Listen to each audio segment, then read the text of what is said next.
JDM cars. We love them, but what dirty secrets are they hiding behind closed doors? To answer that question, we took a deep dive into 6 of our JDM cars' shady past lives, using historical Japanese auction data. So why is auction data the key? In Japan, auctions reign supreme for all used cars, unlike here in North America, where we primarily use them for wrecked cars or holy grails. So most of the JDM cars you have seen have crossed the auction block before landing in your home country. Another thing you should know is that the famous acronym JDM stands for Japanese Domestic Market. This describes cars manufactured for and sold only to Japanese consumers. So no, your left-hand drive G35 is not JDM. Now that we've got that out of the way, let's read some reports.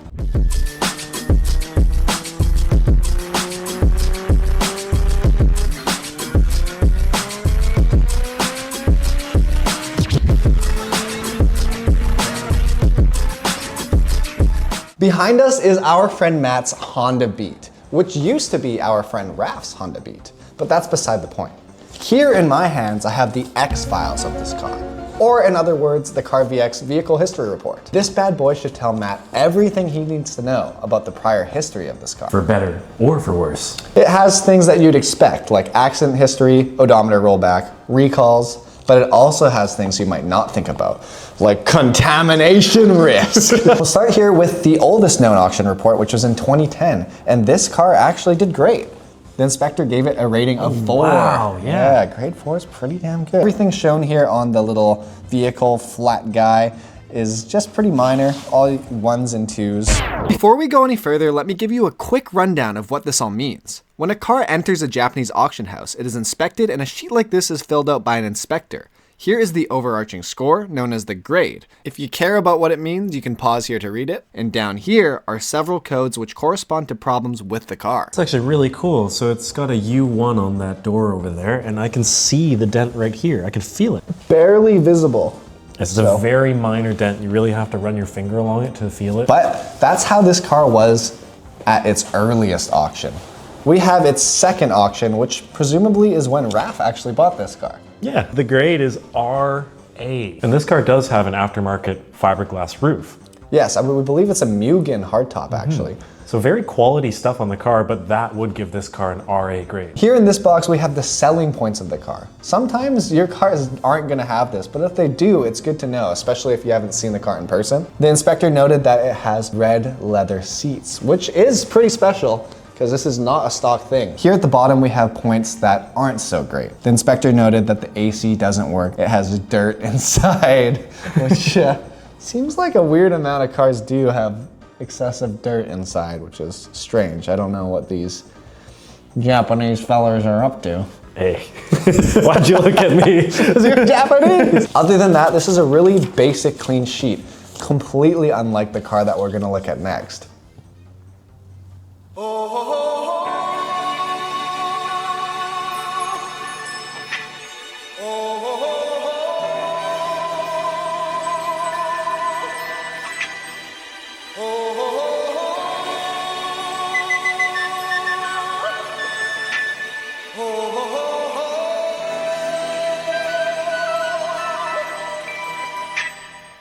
Before we dive in, we have to come clean about something.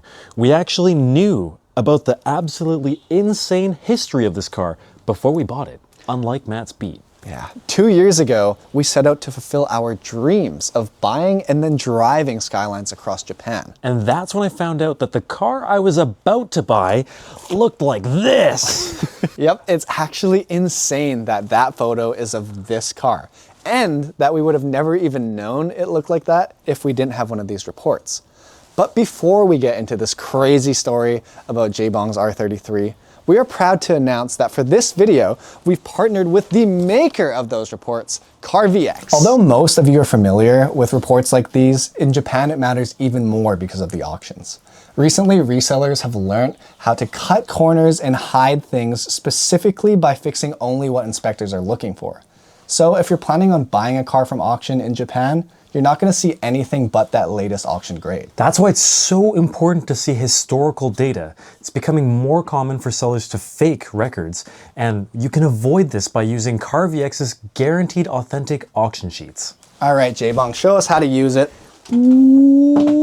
The first thing you want to do is go to carvx.jp using our affiliate link in the description. Then get the chassis number of the car you want the history of. To demonstrate this, we'll grab this chassis number from the dealership's website. Next, press here to do a free vehicle search. This confirms that your car has records and that you have a valid chassis number before buying. Now we can press here, make an account, enter your payment info, and you're good to go. The report will be sent to your email in around 1 business day. Now onto the report. And when I got this in 2024, I was a little shocked, to say the least. I see accident/repair, problem found. And then I scroll down a little more and it says contamination risk, and there's a radioactive symbol.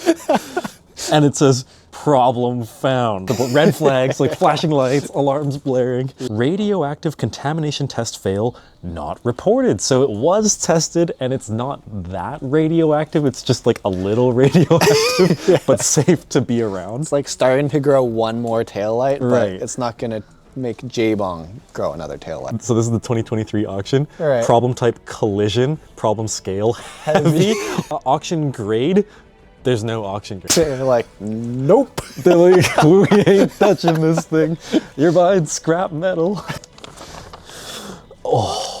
I remember when J-Bong got this report. We were and together. like, what? It just gets worse, like the back.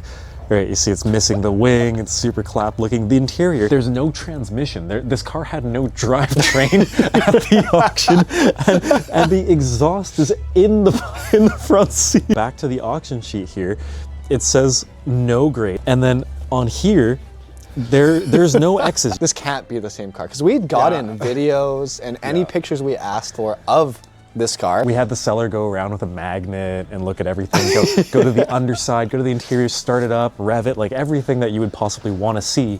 So fast forward to when we went to Japan. My immediate reaction, I don't think that's my car. Wait, this may not be the car. It's a little off, but then I walk over to it and I walk around the yard. There's no other cars that it could possibly be. Like, this is the car that I bought. So I'm like, okay, like maybe they swapped the grille for some reason. And it's got R33 GTR wheels.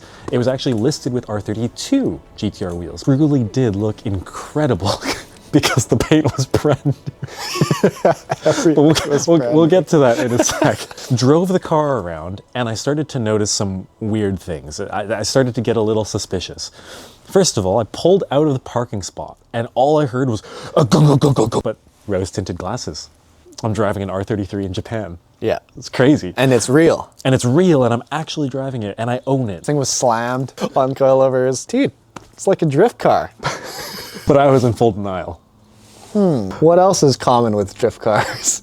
Fast forward through our Japan experience. Now the car's here, and I can actually stare at it. I'm not in a rush. The HICA system was gone. In the listing photos, the HICA system was there. I was really excited about it because it's electronic HICAs. Now we're looking in the engine bay and we start looking at the rad support. This one was really the nail in the coffin. In the listing photos, the rad support had some very distinct holes. This car has an unmolested rad support. This is not the same. This is not the car. So the listing photos that I looked at and the car that I paid money for is not this car. They didn't lie to us about the VIN. The VIN, the history, like everything associated with the chassis is this car. So it seems like they had a placeholder photo, basically.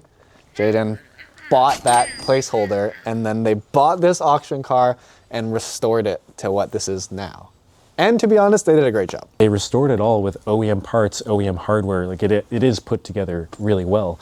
Yeah, and the dash and everything we noticed. I think the photo might have had a bubble or something, Yeah. and this one doesn't. Everything in this car was just better. It was cleaner. So kind of a dub. Finally, the last piece in the Skyline story so far was your discovery of the differential. Yes. Back to that gong, gong, gong, gong. Turns out this car has a CAS two-way LSD. And you don't put one of those in unless you're going drifting. Sunshine, lollipops, and rainbows. Everything that's wonderful is what I feel when we're together. Here it is again, my AutoZam Carroll. And as expected, the cute little guy is mint. There is absolutely nothing wrong with it on the CARVX report. This car never even made it to auction. It just left Japan, probably from the first owner, to my neighbor, and here we are. One interesting fact that I found in here about the Carroll is that it makes 52 horsepower.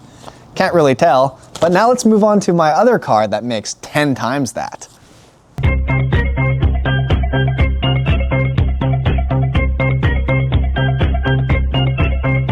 This is probably the report I'm the most excited for because I just got this car recently and know nothing of its history in Japan. Yep. Here we got it. Oh boy, please don't be cooked. Arigato. Ah! What? Problem found, accident repair, manufacturer recall, problem found. Oh. Hey, at least it's not radioactive. Oh, it's a Type S. So Type S is the base model. Here's the first thing. We have in 2007, it had a collision reported. It said the airbag was okay. In 01, it had an inspection. In 03, it had an inspection in Numazu. I don't know where that is. I don't either. Oh, manufacturer recall history. Affected part. Aftermarket plastic hood, which is sold as goods under Mazda Speed, has a bad locking striker. That doesn't matter to us. A grade R and a grade RA from these two different auction houses in 07. Lots of pros in the selling points, but then lots of cons in the cons section. Huh. Okay, so XX is repaired. Right. So it says front right fender and the hood had damage and were repaired. And then otherwise the car is immaculate at this point. So let's get the translator out and see what it has to say. So it had OZ racing wheels, doesn't anymore, and it had a aftermarket spoiler and an aftermarket muffler under the selling points. Okay. Okay. I think I actually do have a photo of when this car was black and it had the spoiler on it. I see. But now I'm even more confused because I thought, and I guess I still don't really know because it could have been done after this, but I'm not really sure when this BN kit went on it. It has AC malfunction. That's where the paper trail fades off on this car. So yeah, this car is surprisingly problem-free. Sure seems like it, but now we get to go into another car that we know is not problem-free. Ground control to Major Tom. Ground control to Major Tom. Take your protein pills and put your helmet on.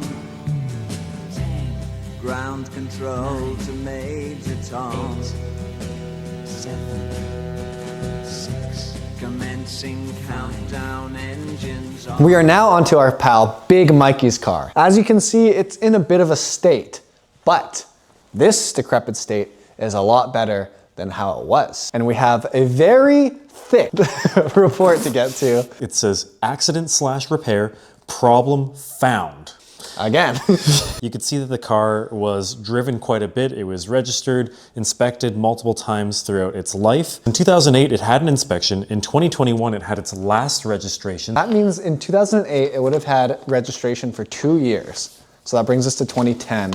And then there's a gap of 11 years where something happened to this car. Meaning that this car probably passed an inspection in 2021, which is surprising. That is surprising, because if we take a look at the photos here, you can see there's quite a bit of rust. There are some pretty big holes that are forming. We start with this picture here, and it shows the car with a smashed window, plastic over, there's masking tape. The paint is completely faded. The grille pretty much has no paint left on it at all. The tarp and plastic was just taped to the car, but it had been sun-baked off, so obviously it had been like that for a long time. On the trunk area, kind of on this rear quarter area, major rust holes. It almost looks like there was no structure behind the body. And looking at the auction sheet here, it says UA2, UA1, but UA3 right here. And UA3 means that there is a dent and a scratch